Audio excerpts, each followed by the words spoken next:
Good morning, students. Today in 12th class mathematics, we are starting a new topic, cross product.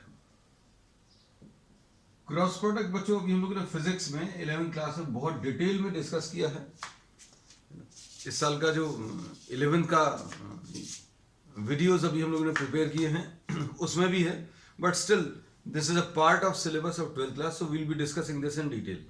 Direction वाला जो aspect है वो उतना detail में discuss नहीं करेंगे because that is not at all required from maths point of view, but we'll be discussing the remaining part in detail, है ना. डायरेक्शन भी डिस्कस करेंगे. अभी हम लोगों ने ये डिस्कस किया था in the last class that two types of vector products are required. एक कैसा कि वेक्टर को वेक्टर से मल्टीप्लाई करने पर स्केलर आंसर में आ जाए, तो इसको अभी हम लोग स्केलर प्रोडक्ट बोलते हैं. फिर दूसरा टाइप का प्रोडक्ट रहेगा जिसमें वेक्टर और वेक्टर को मल्टीप्लाई करने पर मल्टीप्लाई, ऐसा लिख दिया, यहां पर भी मल्टीप्लाई लिख दिया. Vector multiply by vector gives you a vector as the answer. So this will be termed as the vector product. इसको अभी हम लोग वेक्टर प्रोडक्ट बोलते हैं. इसमें वेक्टर प्रोडक्ट का ये मतलब नहीं है कि वेक्टर्स को मल्टीप्लाई करें. वेक्टर्स को तो मल्टीप्लाई कर ही रहे हैं, क्योंकि अभी हम लोग जो चैप्टर पढ़ रहे हैं प्रोडक्ट ऑफ वेक्टर्स, जो टॉपिक पढ़ रहे हैं प्रोडक्ट ऑफ वेक्टर्स, तो वेक्टर्स मल्टीप्लाई कर रहे हैं. लेकिन ये वेक्टर प्रोडक्ट में ये जो वेक्टर नाम है ये क्या इंडिकेट करता है कि वेक्टर्स को मल्टीप्लाई करने पर वेक्टर आंसर में आने वाला है. So we say that in this cross product, अब जैसे सपोज फॉर एग्जांपल आपने एक ये वेक्टर लिया और ये दूसरा वेक्टर लिया, इसको मल्टीप्लाई करने पर आपको एक वेक्टर आंसर में आ रहा है. हम लोगों ने जो पिछली क्लास में लिया था ए को मल्टीप्लाई करने पर बी से आपको एक स्केलर आंसर में आ रहा था, तो ये जो मल्टीप्लिकेशन है इसकी जगह अभी हमने डॉट यूज किया था. अब यहां पर इस मल्टीप्लिकेशन की जगह अभी हम क्या क्रॉस यूज करेंगे. So A cross B, the answer will be a vector quantity, therefore the name vector product. इसको क्रॉस प्रोडक्ट भी बोलते हैं क्योंकि मल्टीप्लिकेशन के लिए अभी हम लोग किसका एक क्रॉस का यूज करते हैं. अब इसका डेफिनेशन क्या है, तो डेफिनेशन आपको बता दें. Definition is A cross B will be equal to magnitude of A into magnitude of B into sine theta. Magnitude of A into magnitude of B into sine theta. तो ये अभी vector तो नहीं आया, ये स्केलर है, ये भी स्केलर है, ये भी स्केलर है. यहां पर अब जो ये आएगा ये एक स्केलर क्वांटिटी है. So here we say that the product of A and B is a vector quantity because the answer is containing a vector. अब इसका डायरेक्शन क्या है, तो बच्चों डायरेक्शन अभी हम लोग बताएंगे डिटेल में. जैसे इसमें अभी हम लोगों ने बोला सपोज ये ए है, this is A vector, this is B vector, इन दोनों के बीच में एंगल थीटा है, तो theta is the angle between A and B when both A and B, ये बहुत इंपॉर्टेंट है, are outgoing from the common point, from the common point. Common point से दोनों वेक्टर्स बाहर निकलते हुए होने चाहिए. This point we have discussed in the scalar product also. इसको अब हम लोग कैसा बोलेंगे, देखो अभी हम आपको बता दें, एग्जाम्पल जरूर अभी हम बता देंगे, उस एग्जाम्पल की मदद से सारी चीजें क्लियर रहेंगी.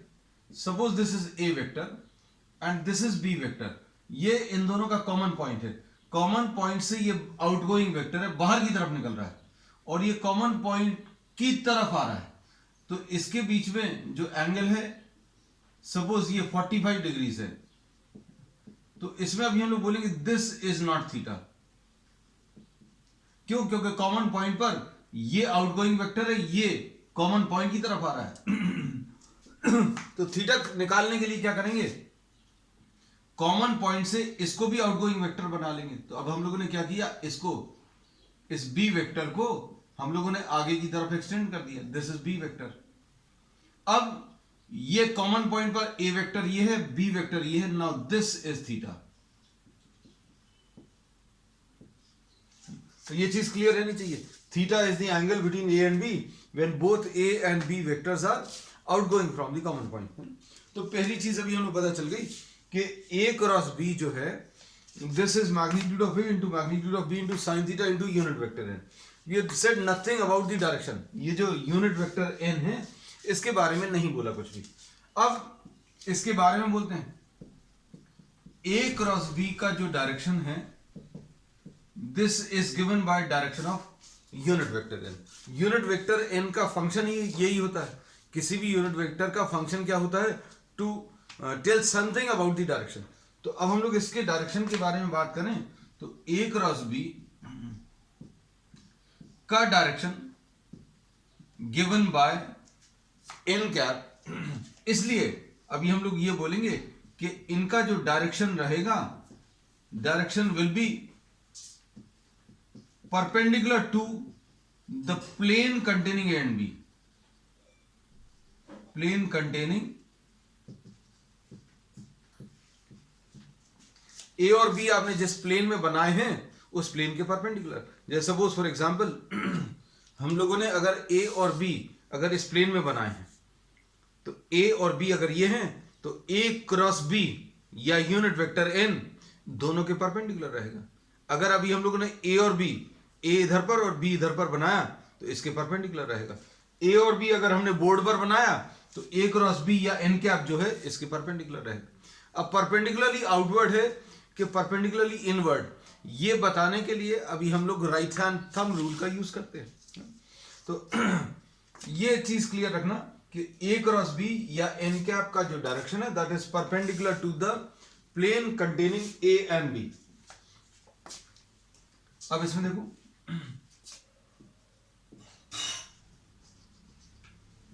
ए क्रॉस बी और N cap, the direction is given by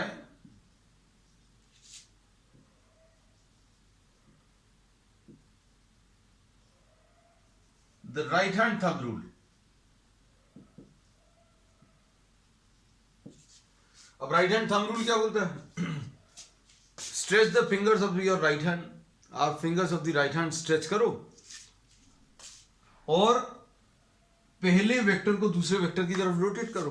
rotate for the cross product,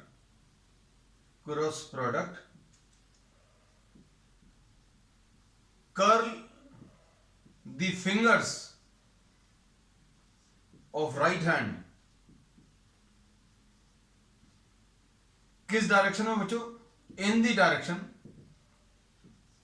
from, in the direction of rotation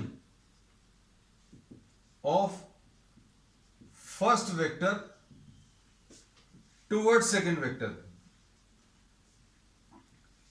अब आप डायग्राम में देखो, डायग्राम में फर्स्ट वेक्टर को सेकंड वेक्टर की तरफ रोटेट करना है, फर्स्ट वेक्टर को सेकंड वेक्टर की तरफ रोटेट करना है। अब इसमें ये चीज याद रखना कि ये जो रोटेशन है स्मॉलर एंगल की तरफ, ये रोटेशन स्मॉलर एंगल का रोटेशन होना चाहिए। ए को बी की तरफ रोटेट करने को बोले तो कोई ए को बी की तरफ, ये स्मॉलर एंगल है, कोई ऐसा रोटेट करने की कोशिश कर सकता है कि भाई ए को बी की तरफ घुमाना तो ये घुमा दे। तो अभी हमने क्लियरली लिख दिया ऐसे बच्चों के लिए थ्रू स्मॉलर एंगल, है ना। तो direction of the thumb, direction of the stretch thumb, stretch thumb मतलब जो थम्स अप वाला है, gives the direction of A cross B. A cross B का डायरेक्शन अभी हम लोग क्या बोलेंगे, देखो ध्यान से, आपने राइट हैंड की फिंगर्स को स्ट्रेच किया और फिर इनको कर्ल किया। इनको कैसा कर्ल किया, जैसा रोटेशन ए का बी की तरफ आ रहा है, ए का बी की तरफ रोटेशन ऐसा कुछ है ना, तो डायरेक्शन ऑफ स्ट्रेच थंब ऐसा कुछ आएगा। अब और किसी तरीके से आप इसको कर नहीं सकते, है ना। अब आप ऐसा अगर करोगे तो पहला वेक्टर टुवर्ड्स सेकंड वेक्टर, ये बड़े वाले एंगल के थ्रू, हमें बड़ा वाला एंगल नहीं लेना, ए को बी की तरफ रोटेट करो, ए को बी की तरफ रोटेट करने में जैसा रोटेशन आएगा उस डायरेक्शन में आप कर्ल ऑफ द फिंगर्स ले लो, the direction of the thumb will give you the direction of A cross B, है ना। अब इसके बाद डायरेक्शन की भी अभी हम लोगों ने बात कर ली। अब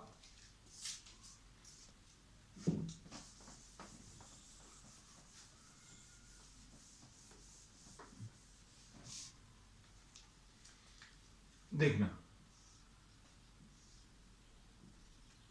ये ए है, ये बी है, ये थीटा है। फॉर दिस डायग्राम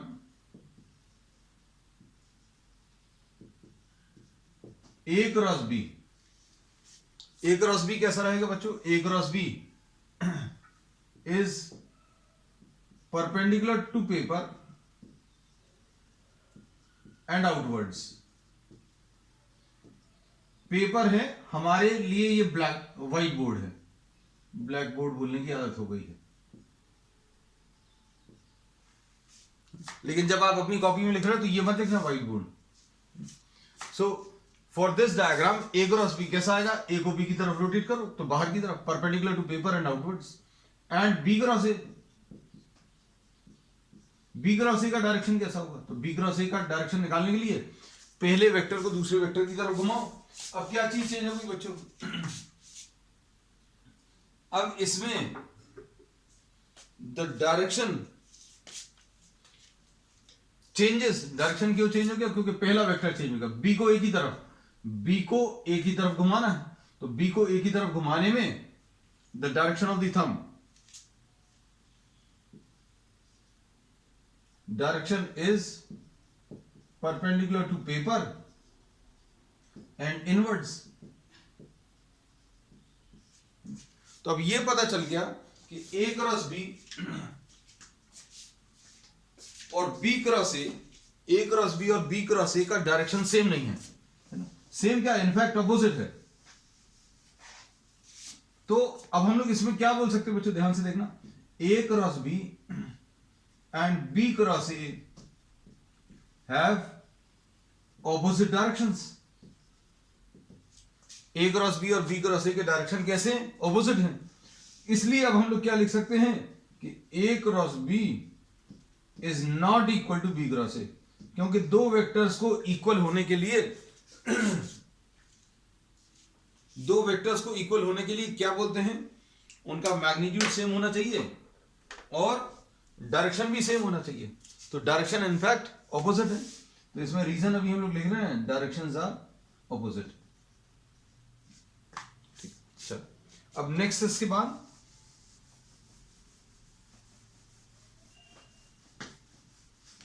तो we have talked about the basic definition of A cross B. A cross B की अभी हम लोगों ने बात कर ली। अब देखो, अब इसमें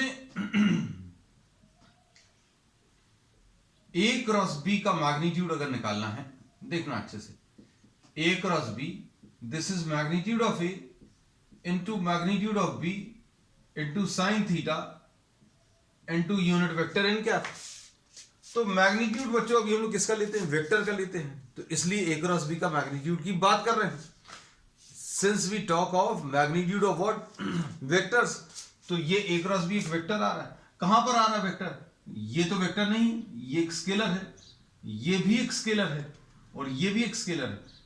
only vector involve is on the right side, the only vector involve on the right side is an cap. तो अब हम लोग क्या बोलेंगे कि भाई अगर मैग्नीट्यूड लगाना है, हमने बोला take magnitude both sides, take magnitude both sides. अब क्या होगा? ए क्रॉस बी, अब इसका मैग्नीट्यूड तो ऑलरेडी लिखा हुआ है, इसका मैग्नीट्यूड भी ऑलरेडी लिखा है।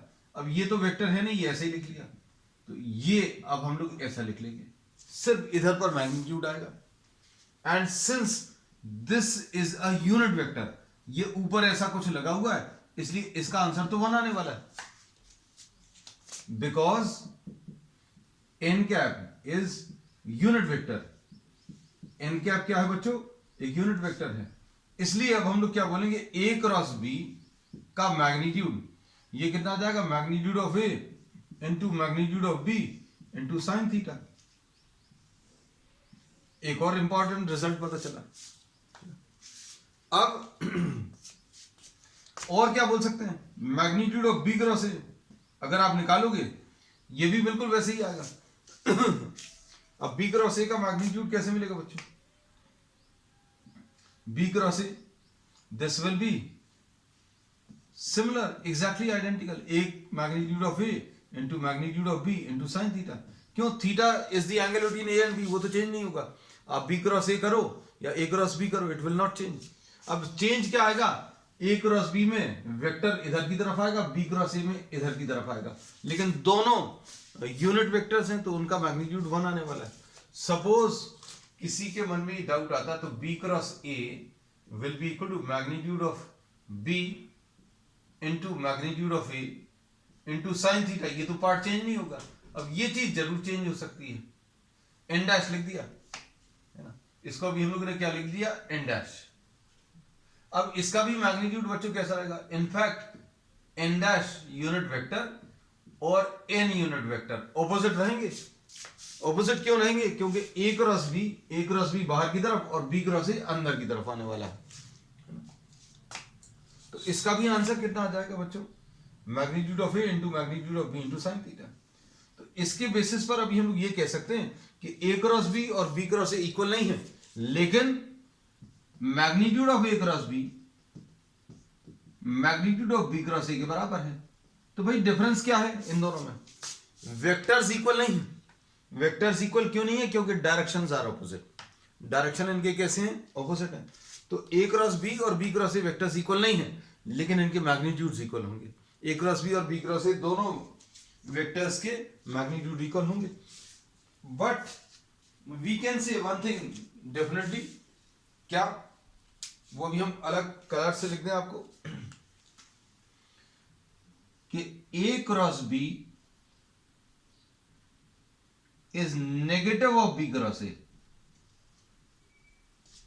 ए क्रॉस बी नेगेटिव है बी क्रॉस ए का। नेगेटिव वेक्टर का मतलब क्या है, ये अभी हमने पहले भी डिस्कस किया था, आज फिर से बता दे रहे हैं। क्या, if one vector is negative of the other then we say that both are opposite. तो ए क्रॉस बी बच्चों बाहर की तरफ है, बी क्रॉस ए अंदर की तरफ है, दोनों के मैग्नीट्यूड सेम है, दोनों के मैग्नीट्यूड सेम है लेकिन ऑपोजिट डायरेक्शन। तो अब ये एक और इंपॉर्टेंट चीज पता चल गई कि A cross B cross A के बराबर नहीं है, लेकिन क्या कोई रिलेशन है, तो हाँ रिलेशन है, A cross B is negative of B cross A. चलो अब चलते हैं इसमें आगे। थोड़ा सा बच्चों इसमें फास्ट चल रहे हैं because we have discussed this in detail. मतलब every student who is in 12th class has studied a little bit about vectors, है ना, बहुत कम भी पढ़ाई की होगी, थोड़ा बहुत तो मालूम होगा। फिर भी अगर कहीं पर दिक्कत जाएगी विल डिस्कस एवरीथिंग, एस्पेक्ट कुछ भी नहीं छूटेगा, will discuss each and every aspect of the cross product. और जो भी बचेगा तो सारे प्रॉब्लम्स में, जब अभी हम लोग प्रॉब्लम्स लेंगे, हाँ फिजिक्स के कंपैरिजन में will be taking larger number of numericals in this. अब ये पता चल गया A cross B is magnitude of A into magnitude of B into sine theta into unit vector n, पहली चीज है ना। फिर उसके बाद दूसरी चीज A cross B is negative of B cross A. तीसरी चीज ए क्रॉस बी का magnitude is equal to magnitude of B cross A. फिर इसके बाद magnitude of A cross B is magnitude of A into magnitude of B into sine theta. ठीक है, इससे अब ध्यान से सुनना, इसका मतलब क्या है, इससे अभी हम लोग साइन थीटा निकाल सकते हैं। तो अगर क्रॉस प्रोडक्ट का यूज करके आपको साइन थीटा बताना, तो sine theta will be magnitude of A cross B upon magnitude of A and magnitude of B. एक और रिजल्ट पता चल गया। अब एक और चीज देखना अच्छे से, इसमें यूनिट वेक्टर एन अगर आपको निकालना है तो कैसे निकालोगे? देखो, यूनिट वेक्टर एन कैसे मिलेगा? A cross B divided by क्या? Magnitude of A into magnitude of B into sine theta, है ना? अब इसके बाद क्या कह सकते हैं?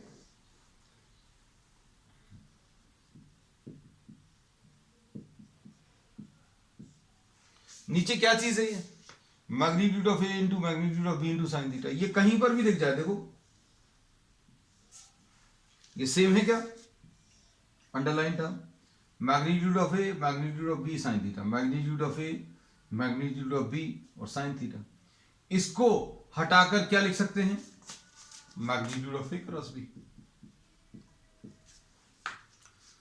सो this is another very important result.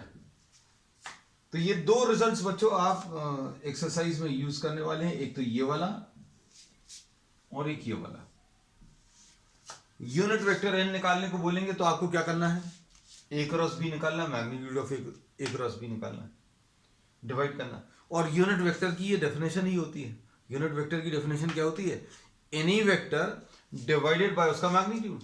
Vector को उसके मैग्नीट्यूड से डिवाइड कर दो, तो वेक्टर को उसके मैग्नीट्यूड से डिवाइड किया तो ये ऐसा कुछ मिलेगा। साइन थीटा में ए क्रॉस बी का मैग्नीट्यूड, साइन थीटा में कोई वेक्टर वाला टर्म नहीं आएगा। देखो इसमें वेक्टर वाला टर्म आ रहा है, ये वेक्टर वाला टर्म है, नीचे उसका मैग्नीट्यूड है ना? साइन थीटा में सारे मैग्नीट्यूड है, ये भी मैग्नीट्यूड है, ये भी, ठीक है? कंफ्यूजन बिल्कुल मत रखना। चलो अब आ जाते हैं कुछ और रिलेशंस पे। अब देखो, अब इसमें सपोज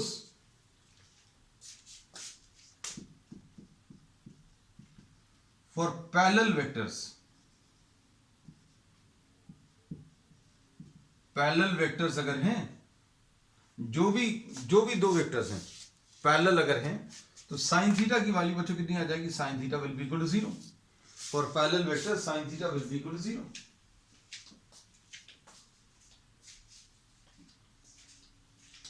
और साइन थीटा अगर 0 है तो ए क्रॉस बी की वैल्यू कितनी आ जाएगी? Magnitude of A magnitude of B sine theta की वैल्यू 0 है तो ये आंसर 0 आ जाएगा। बस ये याद रखना, बहुत इंपॉर्टेंट है। पैरेलल वेक्टर्स के लिए, parallel vectors for parallel vectors A cross B will be equal to 0। Perpendicular vectors के लिए डॉट प्रोडक्ट 0 है। अगर परपेंडिकुलर है तो डॉट प्रोडक्ट 0 है, और पैरेलल अगर है तो क्रॉस प्रोडक्ट बच्चों इसका 0 आएगा, है ना? ठीक है। अब इसके बाद अब इसी का एक एक्सटेंशन है, ए क्रॉस ए अगर बोले, suppose you are taking two identical vectors,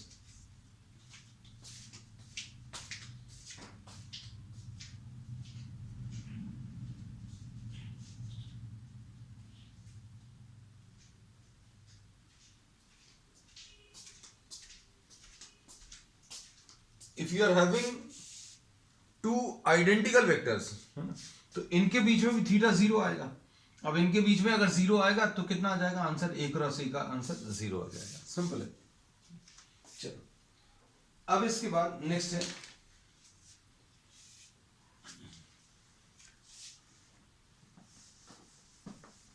ये बच्चों सारी चीजें नोट कर लेना, बहुत एकदम समरी टाइप की। अभी हमने पूरे क्रॉस प्रोडक्ट की जो आपको फिजिक्स में भी यूज होना है। So this is a very important class, today's class, because all the aspects we have discussed for cross product, ये फिजिक्स में भी आपको बहुत यूज होता है।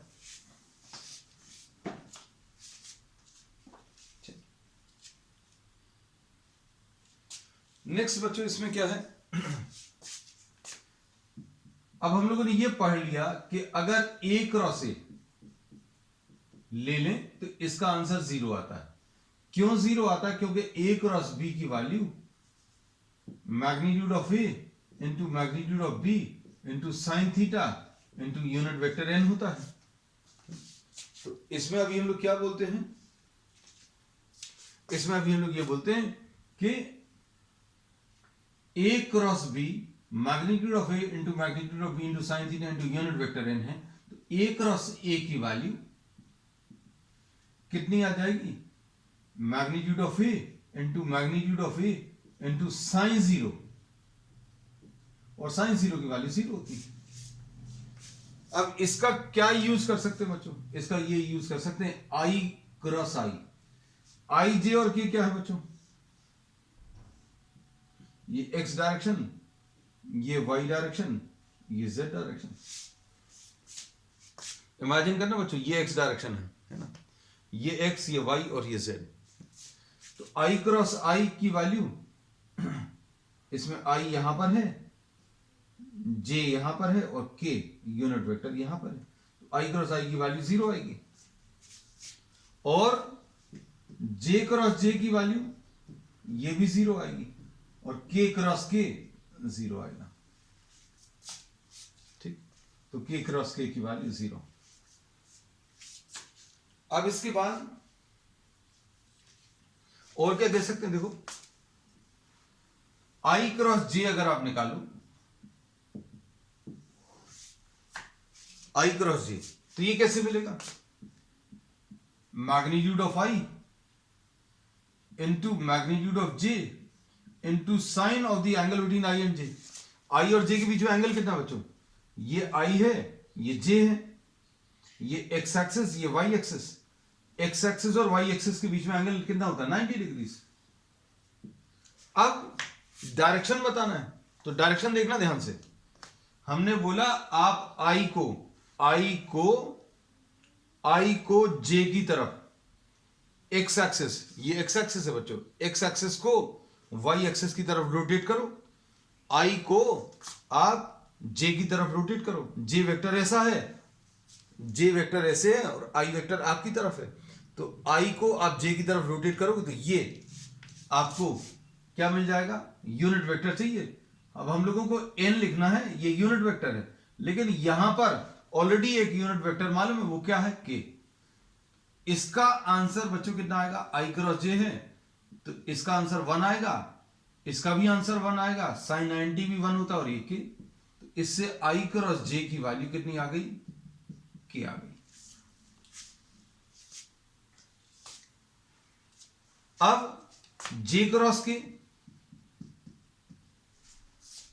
जे क्रॉस के बिल्कुल इसी टाइप से, magnitude of j into magnitude of के इंटू साइन 90।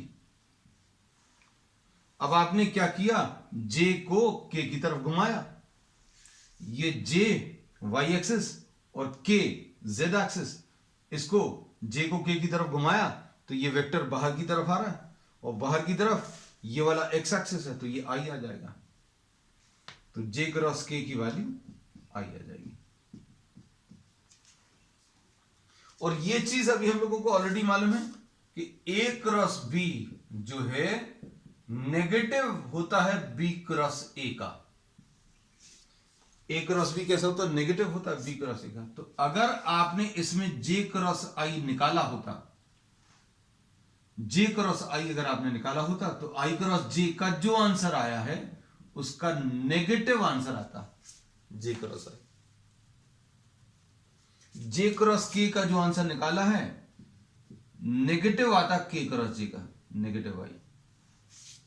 के क्रॉस जे का नेगेटिव क्यों आता? देखो जरा, के को जे की तरफ घुमाओ,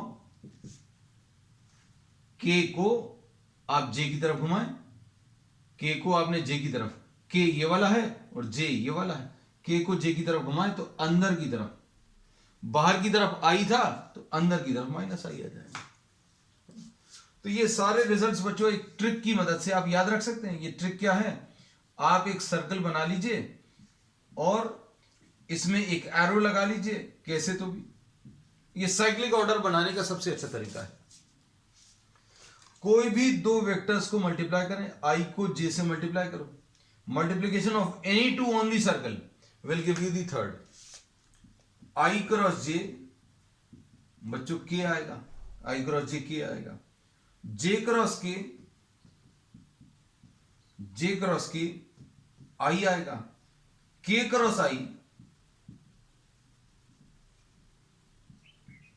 K क्रॉस I J आएगा। और अगर आप सर्कल के ऑपोजिट डायरेक्शन में चले गए, जैसे मान लीजिए किसी को चाहिए है J क्रॉस I चाहिए, तो अब सर्कल पर जाओ जरा देखो, J को I की J क्रॉस I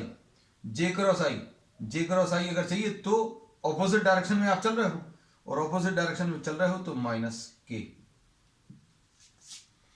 और I क्रॉस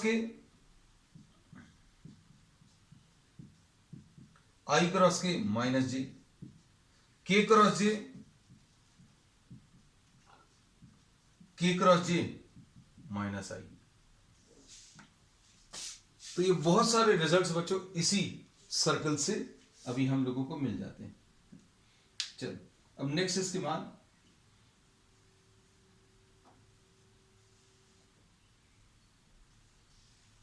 नेक्स्ट है इसका geometrical meaning.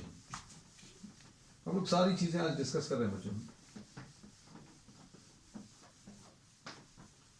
Geometrical meaning of the cross product.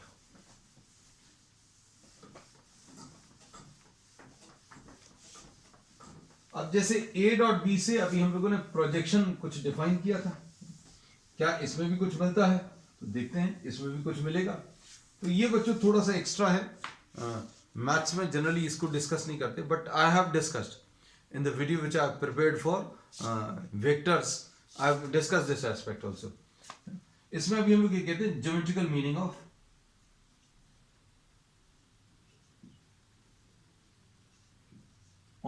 A cross B, geometrical meaning of A cross B। अब इसमें अभी हम लोग क्या बोलते हैं, सपोज ये A है, ये B है, ये थीटा है। अब अगर आप इस ट्राइंगल को कंप्लीट कर दें,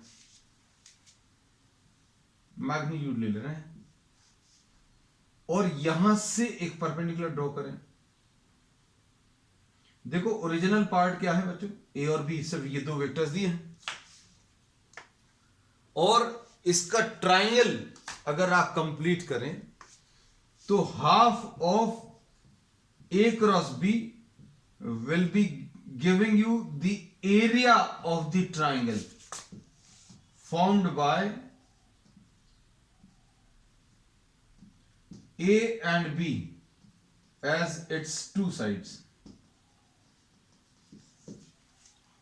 This will give you what the area of the triangle. अच्छे सुनना, अब ये कैसे आया?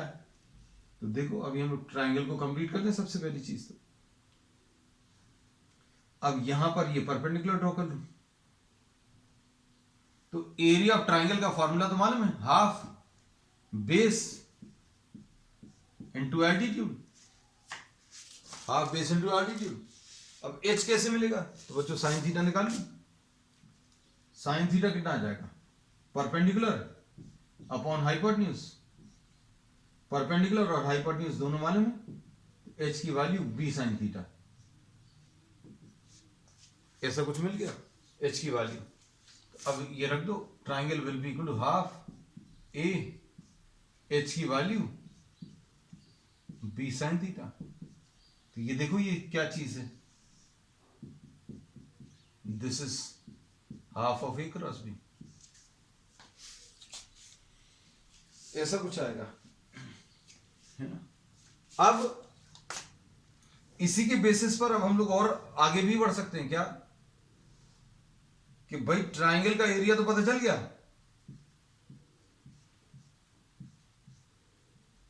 अगर आपने पैरेललोग्राम बना लिया होता, parallelogram,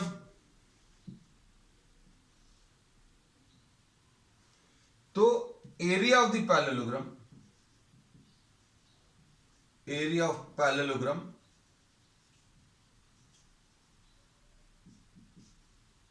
formed by A and B as its two adjacent sides.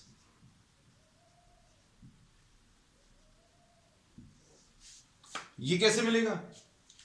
This will be twice the area of triangle. एक ट्राइंगल का तो एरिया निकाल लिया है, ये वाला, this you have already calculated, तो 2 into half of A cross B, तो यह आ जाएगा A cross B. A cross B और क्या देता है ये पता चल गया। This gives you what, the area of what, the parallelogram. तो बच्चों this very nearly completes the concepts related to cross product. अब कुछ और बचे हुए हैं, we will be discussing those concepts along with some numerical problems. That's all for today.